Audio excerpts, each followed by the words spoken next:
Bismillahirrahmanirrahim. Assalamu alaikum wa rahmatullah wa barakatuh, my dear little babies.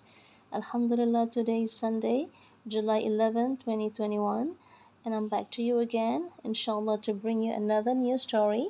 And I hope this one is going to be your favorite too, since I believe that most of you have heard this story before, somewhere, somehow, somewhat. And so I hope you're going to enjoy and love the story as well. And I also hope and pray that everyone is happy and fine. Please stay safe, especially in this pandemic situation. Um, be sure that everyone is staying safe and healthy and happy. Let us never give up and keep on praying to Allah subhanahu wa ta'ala that all this will end very soon. Inshallah, Ameen. So without further ado, let's start our story. Cinderella.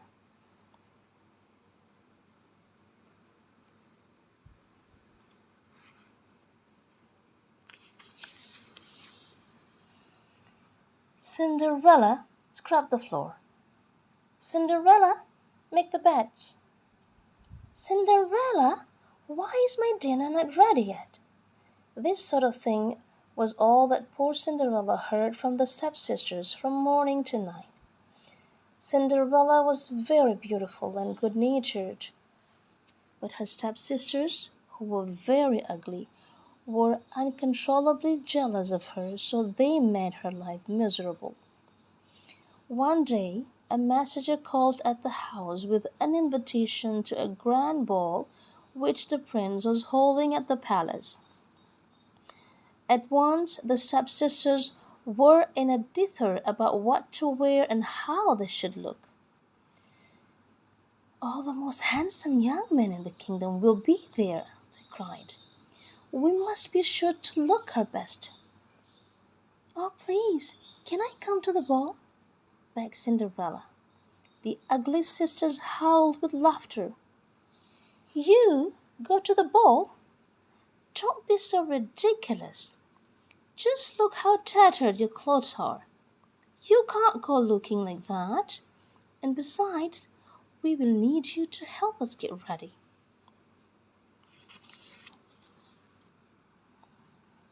Anyone but Cinderella would have refused to help, but she was so kind-hearted that she could not.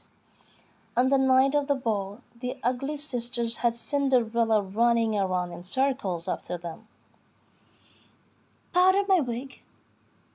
Press my gown. Do this up. Fetch me a mirror, and do hurry up, you lazy creature." Cinderella felt quite dizzy by the time they were finished, and she didn't even get so much as a thank you. Her stepsisters swept out to their carriage and left poor Cinderella crying quietly by the fireside. Suddenly, there was a flash of light, and, to Cinderella's astonishment, a little old lady appeared. "I'm your fairy godmother," she said. "Dry your eyes. You shall go to the ball. Just do as I say." First, she sent Cinderella to the garden to find a pumpkin.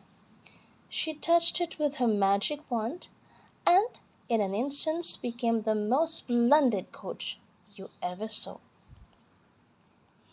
Then Cinderella was told to bring the mouse trap from the kitchen. Inside it were 6 white mice. The fairy godmother gave each of them a tap with her wand and turned them into snow-white horses. Next, Cinderella brought 6 little lizards which she found in a watering can. These were turned into 6 footmen with silver button coats. Finally, a large black rat was transformed into a jolly coachman.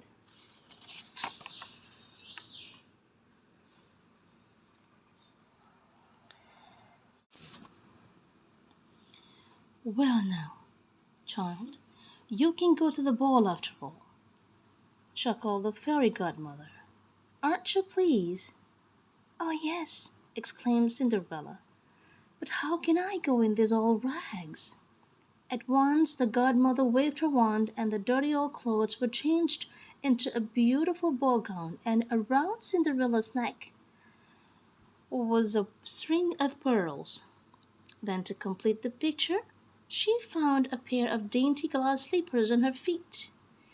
"Now off you go, and enjoy yourself," said the fairy godmother. "But remember, you must not stay a second after midnight, or all of your fine clothes will turn back into rags, and the coach and the horses, the coachman and the footman will return to what they were before I work my magic."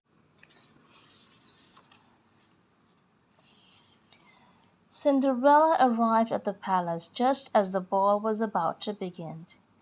As she entered the ballroom, a murmur ran around the crowd. "Who is that beautiful girl?" The prince could not take his eyes off her. He insisted that she dance with her for the entire evening. Cinderella had never been so happy before in her entire life. She was so happy that she didn't even notice the time flying by until suddenly the clock began to strike 12. "Good heavens!" she cried. Remembering her fairy godmother's warning, "I must go." She ran out into the darkness. At the 12th stroke, her fine clothes became rags, and the coach turned back into a pumpkin. The prince ran after Cinderella, but she had vanished into the night. All that remained was one of her glass slippers. It had fallen from her foot as she ran down the palace steps. "I'll find the girl who wore this slipper," vowed the prince, "and I will make her my bride."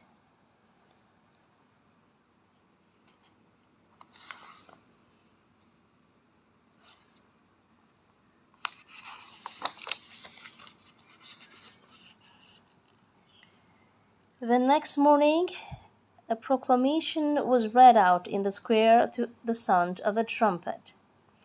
Every girl in the kingdom was to try on the glass slipper, and whoever it fit would marry the prince. From north and south, east and west, people came flocking to the city.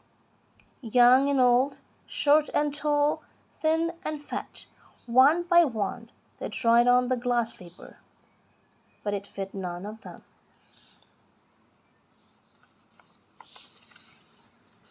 Eventually, the slipper was brought to Cinderella's house. The ugly sisters were so excited. They snatched the glass slipper from the messenger before he could say a word. "Look, it fit me!" cried the elder sister. "Nonsense!" said the younger sister. "Your heel is sticking out. Let me try it on." "There, it fits me like a glove." "Well, it certainly doesn't fit like a slipper," sneered the elder one. "Your toes are bent double." "Does anyone else live here?" asked the messenger. "Everyone must try on the slipper." "Only Cinderella," replied the sisters. "But she's only a servant girl. The slipper can't possibly fit her." But the messenger insisted that even Cinderella must try on the slipper. And so she was brought from the kitchen where she had been cooking dinner. Slowly she took the slipper and put it on. The ugly sister gasped in amazement. "It fits!" they wailed. Then Cinderella's fairy godmother appeared and tapped her with the magic wand. Once more she was dressed in fine clothes, even more beautiful than her ball gown. "Your carriage is waiting to take you to the palace," said the fairy godmother. The prince was overjoyed to see Cinderella again. Soon the couple were married.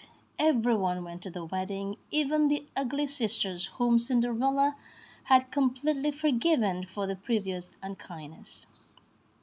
So that's it. That's the end of the story. The moral of the story is stay kind no matter what, because kindness begets kindness. Thank you. Assalamu alaikum.